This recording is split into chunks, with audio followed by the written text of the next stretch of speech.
हरे कृष्णा।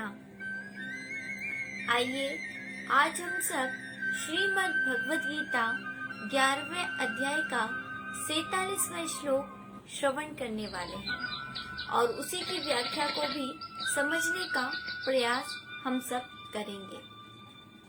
पूर्व के श्लोकों में जो अब तक हमने चर्चा श्रवण की थी वो कुछ इस प्रकार से थी कि भगवान श्री कृष्ण ने अर्जुन को अपना विराट रूप दिखाया और विराट रूप में अर्जुन ने भगवान के अंदर भूत भविष्य वर्तमान सभी देवी देवताओं, महर्षियों, सिद्धों, ऋषिगणों और भीष्म पितामह आदि का भी दर्शन किया। इस तरह से अर्जुन ने संपूर्ण अनंत अनंत ब्रह्मांडों को भगवान श्री कृष्ण के अंदर ही दर्शन कर लिया। लेकिन जब अर्जुन ने समस्त विश्व को भगवान के अंदर इस तरह से देखा और भगवान के तेजोमय रूप को देखा तो अर्जुन बहुत भयभीत हो गए। अर्जुन की भयभीतता को देखते हुए भगवान श्री कृष्ण ने कहा कि है अर्जुन, तुम्हें भयभीत होने की आवश्यकता नहीं है। तुम अपना भय छोड़ो क्योंकि मैं तुम पर सदा प्रसन्न हूँ। तुम अपने शस्त्र उठाओ और अपने धर्म और अपने कर्तव्य कर्म का पालन करो। जब अर्जुन ने इस तरह की बातें सुनी तो वो भगवान की उस विराट रूप की प्रार्थना करने लगे। और जैसा कि हम सब ने देखा कि 11वें अध्याय के अनेक अनेक श्लोकों में अर्जुन ने भगवान श्री कृष्ण की प्रार्थना की है और उसके पश्चात प्रार्थना करने के पश्चात अर्जुन भगवान से एक कहते हैं अपने अपराधों के लिए क्षमा मांगते हैं कि प्रभु आज तक मैंने आपको एक साधारण मानव समझकर कभी बैठते हुए, कभी सोते हुए, कभी भोजन करते हुए, कभी कहीं विहार करते हुए एक मित्र की भांति कभी है यादव, है सखे, है कृष्ण कर करके पुकारा था। लेकिन आप तो अनंत अनादि अनंत हैं, आप तो जगदीश्वर हैं, आप तो जगत के स्वामी हैं, आप तो देवताओं के भी ईश्वर हैं, आप तो प्रजापति के भी पिता हैं, प्रपितामह हैं। और इस तरह से मैंने आपको साधारण शब्दों में पुकारा यानी कि आपके प्रति अपराध किया है। इसलिए है प्रभु, मैं आपसे उन सभी के लिए क्षमा प्रार्थना करता हूँ। और जब क्षमा प्रार्थना हो गई तो जब कोई किसी व्यक्ति से हम अपनी गलतियों के लिए क्षमा मांग लेते हैं, इसके पश्चात उसी व्यक्ति से हम यह भी आशा करते हैं कि वो हम पर प्रसन्न हो जाए। अगर वो हम पर प्रसन्न न हो तो हम समझते हैं कि उसने हमारी गलतियों पर हमें क्षमा नहीं किया है। तो अर्जुन अब यहाँ पर भगवान से क्षमा प्रार्थना करने के पश्चात भगवान से एक और प्रार्थना कर बैठते हैं। जैसा कि मैंने पहले भी कहा था कि भक्त की हमेशा एक लालसा रहती है, एक उत्कंठा रहती है भगवान के स्वरूप का दर्शन करने की। और दूसरी बात कि प्रत्येक मानव हमेशा ही भगवान से एक इच्छाओं की बात दूसरी इच्छाएं करता ही रहता है। तो अर्जुन ने भी भगवान के उस विश्व रूप स्वरूप का दर्शन करने के पश्चात अब एक प्रार्थना और रख दी कि है भगवान, इतनी कृपा तो की है, लेकिन है देवेश, है जगन निवास, आप मुझ पर प्रसिद्ध होकर, प्रसिद्ध देवेश जगन निवास यानी कि है देवेश, है जगन निवास, आप मुझ पर प्रसन्न होकर के मुझे अपना वो चतुर्भुज रूप भी दर्शाइए, दर्शन कराइए। कौन सा चतुर्भुज रूप? जो कि भगवान का बैकुंठ लोक में देखने को मिलता है। कैसा रूप? जिसमें भगवान किरीटिनम गदिनम चक्र हस्तम यानी कि तेजोमय मुकुट को धारण किए हुए हैं, परम तेजोमय स्वरूप है और भगवान को वो नील वर्ण की कांति के साथ में भगवान ने अपने हाथ में गदा, चक्र और पद्म धारण किए हुए हैं। इस तरह के स्वरूप का दर्शन करना अर्जुन चाहते हैं। वह कहते हैं कि अब आप मुझे उस दिव्य स्वरूप का दर्शन करा दीजिए। तो भगवान अब इस बात पे अर्जुन की इस प्रार्थना को स्वीकार करते हैं या नहीं करते हैं, हम श्रीमद् भगवद गीता के 11वें अध्याय के 47वें श्लोक में देखेंगे। और आगे ये भी देखेंगे कि भगवान किस तरह से अर्जुन को ये बताते हैं कि अर्जुन तुम्हें अब भयभीत नहीं होना चाहिए। और फिर आगे यह भी कहते हुए नजर आएंगे कि किस तरह से यह रूप जो भगवान ने अर्जुन को दिखाया था ये कितना महत्वपूर्ण है, ये आज तक किसी के द्वारा भी देखा नहीं गया। इस महत्वपूर्ण रूप को, इस रूप की महत्वपूर्णता दिखाने वाले हैं। तो आइए अब हम सब देखते हैं 11वें अध्याय का 47वां श्लोक, जिसमें भगवान अर्जुन को उस रूप की महत्वता बताते हैं। श्री भगवान उवाच। आइए उसके पूर्व हम 3 मंत्रों में, 12 अक्षर मंत्र में भगवान की मंगलाचरण कर लेते हैं। ओम नमो भगवते वासुदेवाय। ओम नमो भगवते वासुदेवाय। ओम नमो भगवते वासुदेवाय।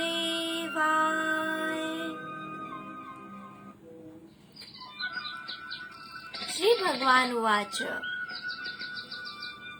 मया प्रसन्नेन तवार्जुनेदं रूपं परं दर्शितमात्मयोगात् तेजोमयं विश्वम् अनन्तमाद्यं यन्मे त्वदन्येन द्रष्टपूर्वम् यन्मेन त्वदन्येन द्रष्टपूर्वम्। मया प्रसन्नेन तवार्जुनेदम्। भगवान श्री कृष्ण अर्जुन को कह रहे हैं कि मेरे प्रसन्न होने से, हे अर्जुन मैं तुम पर प्रसन्न हूँ। जुनेदम, अर्जुनेदम। और भगवान श्री कृष्ण अर्जुन को कह रहे हैं कि मया प्रसन्नेन, यानी कि मेरे प्रसन्न होने पर, मैंने प्रसन्न हो करके, और मैंने प्रसन्न होकर के क्या किया? हे अर्जुन तव अर्जुनेदम, यानी कि अर्जुन तुम्हें क्या किया? रूपम परम दर्शित आत्मयोगात, मेरा ये जो परम रूप है, भगवान अपने रूप की महत्वता को दिखा रहे हैं कि रूपम परम दर्शित आत्मयोगात, ये जो रूप है मेरा, यह मैंने आत्म योगात, यानी कि मेरी योग शक्ति, जिसे हम लोग भगवान की योग शक्ति कहते हैं या आत्म शक्ति कहते हैं, उस शक्ति के द्वारा तुम्हें दिखाया है। मया प्रसन्नेन, यानी कि ये जो रूप है, भगवान श्री कृष्ण कृपा के सागर हैं, दया के सागर हैं, कृपालु हैं। और जब वो भगवान पर कृपा कर दे, भगवान पर दया कर दे या भगवान पर प्रसन्न हो जाए, तभी भगवान के इस रूप का दर्शन किया जा सकता है। तो भगवान कह रहे कि मैं तुम पर प्रसन्न हूँ। और भगवान किससे प्रसन्न होते हैं? भगवान भक्ति से प्रसन्न होते हैं, भगवान प्रेम से प्रसन्न होते हैं। तो भगवान अर्जुन को यही कहना चाहते हैं कि हे अर्जुन, मैं तुम्हारे संबंध से, सखा के मित्रता के व्यवहार से, तुम्हारी प्रेम से, तुम्हारी भक्ति से अत्यंत प्रसन्न हूँ। और मैंने प्रसन्न होकर के ही तुम्हें ये रूप अपनी योग शक्ति से दिखाया है। भगवान जब भी अपने भक्त को दर्शन देते हैं या अपने भक्त को कभी कभी अपनी कृपा का अनुभव कराते हैं, तो केवल और केवल ये भगवान की कृपा के कारण ही हो सकता है। क्योंकि भगवान की महिमा, भगवान का वो परम ऐश्वर्यमय तेजोमय रूप इतना अनुपम है कि किसी भक्त की इतनी क्षमता नहीं हो सकती कि वो उसका दर्शन कर सके। लेकिन भगवान जब भी उसका दर्शन कराते हैं तो भगवान अपनी कृपा करुणा के कारण ही उसका दर्शन कराते हैं, अपनी योग शक्ति के कारण ही उस भक्त पर कृपा करके दर्शन कराते हैं। और फिर भगवान कहते हैं कि मेरा ये रूप कैसा है? परम तो है, लेकिन कैसा है? तो भगवान कहते हैं तेजोमयम विश्व मनंत आद्यम, ये जो मेरा रूप है ये परम तेजोमय का तात्पर्य है कि इससे समान तेजोमय कुछ और हो नहीं सकता, परम परम परम तेजोमय। जैसा कि अर्जुन ने जब यह रूप देखा तब अर्जुन ने भी कहा था, और क्या कहा था अर्जुन ने, ये जो रूप है आपका, दिवी सूर्य सहस्त्रश्च कचे दुख पदुस्थिता, यानी कि ये जो आपका रूप है परम तेजोमय रूप है, ये तो हजारों हजारों सूर्यों का तेज भी इसके सामने फीका पड़ जाए, इतना तेजोमय आपका यह रूप है। तो इसलिए यहाँ पर भगवान श्री कृष्ण भी कह रहे तेजोमयम, मेरा ये जो रूप है परम तेजोमय है। और विश्वम अनंत माध्यम, विश्वम यानी कि अनंत अनंत विराट जो रूप है, विश्व में, संपूर्ण विश्व में फैला हुआ है और अनंत है, पूरा जो विश्व में फैला हुआ है, ये जो विश्व रूप है, ये जो ऐश्वर्यमय रूप है, ये कैसा है, अनंत है, इसका कोई अंत ही नहीं, अनंत है, अनंत माध्यम, और इसका कोई अंत ही नहीं है। यन्मे त्वदन्येन न दृष्ट पूर्वम, यानी कि ये जो रूप तुम देख रहे हो, यह किसी और के द्वारा पहले कभी भी देखा नहीं गया, ये रूप किसी और के द्वारा पहले नहीं देखा गया, ये मैंने तुम पर प्रसन्न होकर के दिखाया है, अपनी योग शक्ति से दिखाया है। दो तीन बातें भगवान ने कही। पहली बात तो, अगर भक्त को भगवान के स्वरूप का दर्शन हो रहा है तो भगवान प्रसन्न होकर के ही अपने स्वरूप का दर्शन कराते हैं, ये पहली बात। दूसरी बात, भगवान अपनी योग शक्ति से, भगवान की दो शक्ति है, एक होती है अंतरंगा शक्ति जिसे योग शक्ति कहा जाता है, दूसरी कहते हैं माया शक्ति को। तो भगवान अपनी माया शक्ति से कभी भी प्रभु का दर्शन नहीं होता है, प्रभु का दर्शन होता है अंतरंगा शक्ति से होता है, भगवान का दर्शन होता है योग शक्ति से होता है, जो भगवान स्वयं अपने भक्त पर अनुग्रह करके उसे प्रदान करते हैं। तो यहाँ पर भगवान श्री कृष्ण अर्जुन को यही कह रहे हैं कि आत्मयोगात, यानी दर्शित आत्मयोगात, अगर तुम मेरा रूप देख पा रहे हो तो मेरी आत्म शक्ति यानी कि मेरी अंतरंगा शक्ति के कारण ही देख पा रहे हो। और तेजोमयम रूप अनंत माध्यम, और ये जो मेरा रूप है परम तेजोमय है, अनंत है, विराट है, और इसका कोई भी दर्शन करने में सक्षम नहीं है। और फिर भगवान ने कहा यन्मे त्वदन्येन न दृष्ट पूर्वम, यानी कि ये आज से पहले किसी के द्वारा भी देखा नहीं गया। अब ये बड़े आश्चर्य की बात है, आप सबके मन में आ रहा होगा कि भगवान ने पहले भी अपने विराट रूप का कहीं न कहीं दर्शन कराया था, और कहाँ पर कराया था, कौरवों की सभा में। जब भगवान श्री कृष्ण पांडवों की तरफ से शांति दूत बनकर के गए थे, उस समय कौरवों की सभा में जब दुर्योधन भगवान श्री कृष्ण की उस महत्ता को समझ नहीं पाया, तब भगवान श्री कृष्ण ने उसे अपना विराट रूप दर्शन कराया था, और तब भगवान ने अपना विराट रूप सबको दिखाया था, और सबने, भीष्म आदि, द्रोणाचार्य आदि ने भी उस विराट रूप का दर्शन किया था। तो फिर भगवान श्री कृष्ण यहाँ पर ऐसा क्यों कह रहे हैं कि आज तक मैंने आपके उस रूप को कभी किसी ने नहीं देखा। दूसरी बात, जब भगवान बाल्यकाल में छोटे से थे तब अपनी माता यशोदा को भी अपने मुख में समस्त ब्रह्मांडों का दर्शन कराया था। फिर भगवान ये क्यों कह रहे हैं कि मेरा ऐसा रूप मैंने कभी किसी को क्यों नहीं दिखाया, यन्मेन त्वदन्येन न दृष्ट पूर्वम, ऐसा रूप कभी पहले कभी किसी के द्वारा न देखा गया। तो इसके पीछे कहने का कारण यही है कि भगवान ने दिखाया तो तीनों जगह ऐश्वर्यमय रूप था, दिखाया तो तीनों ही जगह विराट रूप था, लेकिन इन तीनों विराट रूप में अंतर है, तीनों स्थिति के अनुसार दिखाया था। जैसे कि माता को दर्शन कराया तो माता को अनंत अनंत ब्रह्मांड दर्शन कराए थे, अनंत अनंत दर्शन कराया था। भगवान ने माता को गोकुल धाम दिखाया, 84 कोस का व्रज धाम दिखाया, और व्रज धाम में भी माता का जो है स्थान दिखाया, महल दिखाया, नंद महल दिखाया, और उसके बाद में भी माता को दर्शन कराया, और माता में भी भगवान श्री कृष्ण उन्हें देख पा रही थी। इस तरह से उन्हें दर्शन कराया था। लेकिन जो शांति दूत बन करके जब भगवान गए थे, उस समय भगवान ने वहां पर जो दर्शन कराया, वो हम सब देख सकते हैं कि भगवान ने केवल अपने उस चतुर्भुज रूप के साथ में भगवान ब्रह्मा जी, शिव जी और भिन्न भिन्न आयुधों के साथ में, सहस्त्र भुजाओं के साथ में भगवान ने अपने आप का दर्शन कराया था।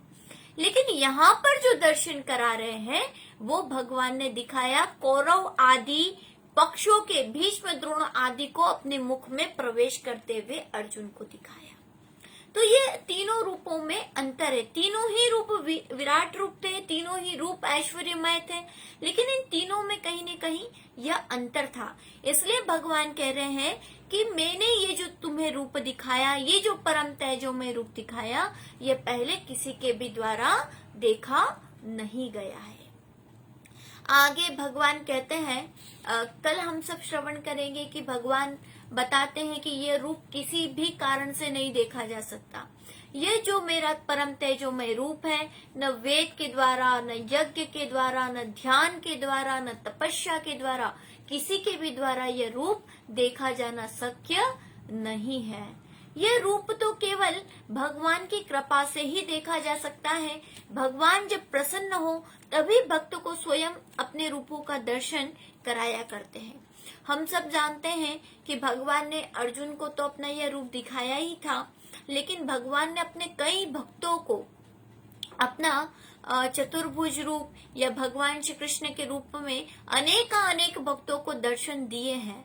लेकिन कभी किसी की सरलता पर रीच कर दिए हैं, तो कभी किसी की भक्ति पर रीच कर दिए हैं। जैसे हम सब देखते हैं कि ध्रुव जी महाराज को दर्शन दिया भगवान ने, प्रहलाद जी महाराज को दर्शन दिया, कई कलयुगी भक्तों को भी दर्शन दिया। कई भक्तों की कथाएं आती हैं, और हम तो वृंदावन में देख सकते हैं कि राधा रानी और भगवान श्री कृष्ण कई बार अपने भक्तों को दर्शन दिया करते हैं। लेकिन जब भगवान प्रसन्न हो तो भगवान के रूप को देखना कोई बड़ी बात नहीं है। भगवान अपने भक्त पर जब प्रसन्न होते हैं तो कृपा करके सगुण रूप में प्रकट हो जाते हैं। ऐसा भगवान श्री कृष्ण ने 9वें अध्याय के 26वें श्लोक में भी कहा है कि जब कोई मुझे भक्त प्रेम से पत्र, पुष्प, फल आदि अर्पण करता है या मेरी शरणागत आता है, तब मैं उसके सभी अपराधों को क्षमा कर देता हूँ और उस पर प्रसन्न हो जाता हूँ। और जब भगवान प्रसन्न हो जाते हैं तो अपने भक्त की निर्मल बुद्धि पर या निर्मलता पर या शुद्ध अंतकरण वाले भक्त के हृदय में भगवान प्रकट हो जाते हैं या उसके समक्ष प्रकट हो जाते हैं, जिसको न वेद के द्वारा, न यज्ञ के द्वारा, न तप के द्वारा, न तपस्या आदि के द्वारा भी नहीं जाना जा सकता। वही परमात्मा को शुद्ध अंतकरण के द्वारा देखा जा सकता है, वह जाना जा सकता है। हरे कृष्णा। आइए हम सब भगवान से यही प्रार्थना करते हैं कि हम भी भगवान के परम प्रिय बन सके और भगवान का दर्शन कर सके, भगवान को प्रसन्न कर सके और भगवान की कृपा के पात्र बन सके। इसीलिए आइए हम सब मिलकर के 3 बार हरे कृष्ण महामंत्र का जाप करेंगे, जिससे हम भगवान को प्रसन्न कर सकें। जैसा कि एक कमेंट में ये लिखा हुआ है कि वो जो 9वें अध्याय का 26वां श्लोक है, वो है पत्रम पुष्पम फलम तोयम यो मे भक्ता प्रयच्छसि तदम भक्त्युपहतम मृष्णामि प्रेतात्मनः। पत्र, पुष्प, फल, जल आदि जो कोई भक्त मुझे प्रेम से अर्पण करता है, तो उस भक्त का वह अर्पण किया हुआ, प्रेम से अर्पण किया हुआ वह प्रसाद लेने के लिए मैं सगुण रूप में उनके समक्ष प्रकट हो जाता हूँ। और इसके उदाहरण है नामदेव, सूरदास जी महाराज, कई ऐसे भक्त हुए हैं जिन्होंने भगवान को अपनी अबोधता से प्रकट कर लिया है ना, सहजता से प्रकट कर लिया है।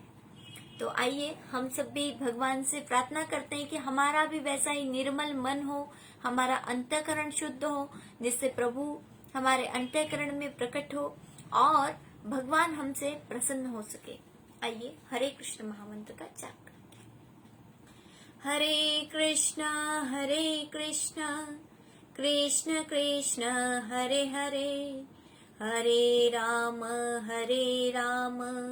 राम राम हरे हरे। हरे कृष्णा कृष्ण कृष्ण हरे हरे, हरे राम राम राम हरे हरे। हरे कृष्णा कृष्ण कृष्ण हरे हरे, हरे राम राम राम हरे हरे। हरे कृष्णा कृष्ण कृष्ण हरे हरे, हरे राम राम राम हरे हरे। हरे कृष्णा। हरे कृष्ण। आप सभी भक्त वृंदों का बहुत बहुत धन्यवाद। आप सभी भक्त वृंदों के चरणों में कोटि कोटि प्रणाम। बोली ग्रंथराज श्रीमद् भगवद गीता की जय। कृष्ण कन्हैया लाल की जय। सतगुरुदेव भगवान की जय। हरे कृष्ण।